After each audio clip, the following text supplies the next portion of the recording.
Umushikiranganji bw'ubutungane bufashwe mu mugongo n'ubumwe bwa Buraya bubicishije mu ishami ry'ububirigirije iterambere bwaratunganije inyigisho ku bacamanza n'abashikiriza amanza abarongoye amasentare n'abarongoye parquet mu ntumbero yo kubakarihiriza ubumenyi mu mabanga basanzwe bajejwe.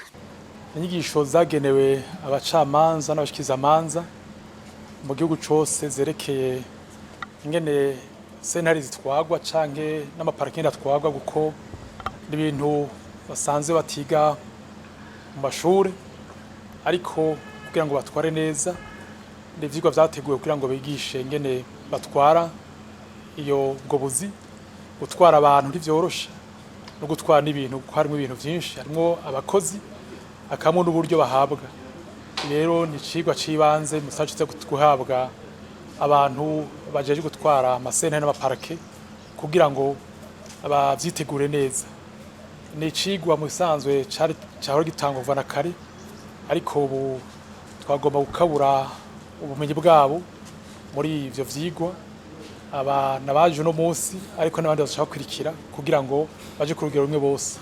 Izo nyigisho rero ngo zizogirira akamaro abahora bitura amasentare n'amaparquet nkuko bibandanya bishikirizwa na Minani Edouard arongoye ikigo kijejwe gukarihiriza ubumenyi abacamanza mu Bushikiranganji bw'ubutungane.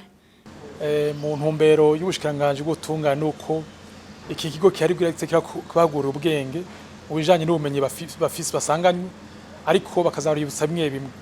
Murabona yuko abantu baraza kwitwara ugasanga bakigwa abivuga ko bakigwa nabi bakabaha canke nabo babakirwa ugasanga ivyo barondera ntibaronse uburyo bukwiriye ugasanga n'abakozi barongoye ugasanga bamwe ntibakora nkuko bikwiriye ugasanga hari basamara.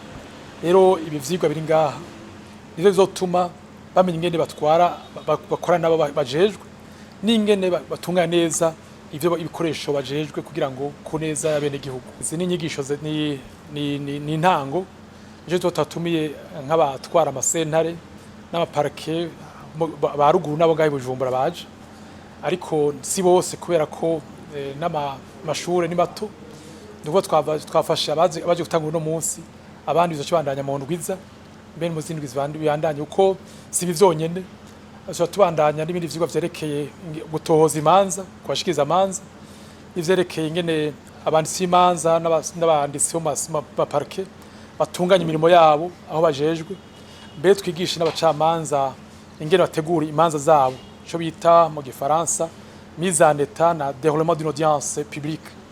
Ni ibintu bizobandanya kugira ngo abacamanza borerwe nabene gukora kuko nabivuze kuko ni ibintu babatize mashuri ariko bibafasha kugira ngo bakore umwuga wabo neza. Amahugurwa ku bacamanza n'abashikiriza amanza abarongoye amasentare n'amaparquet ico gikorwa kikaba kizorangurwa mu gihugu cose.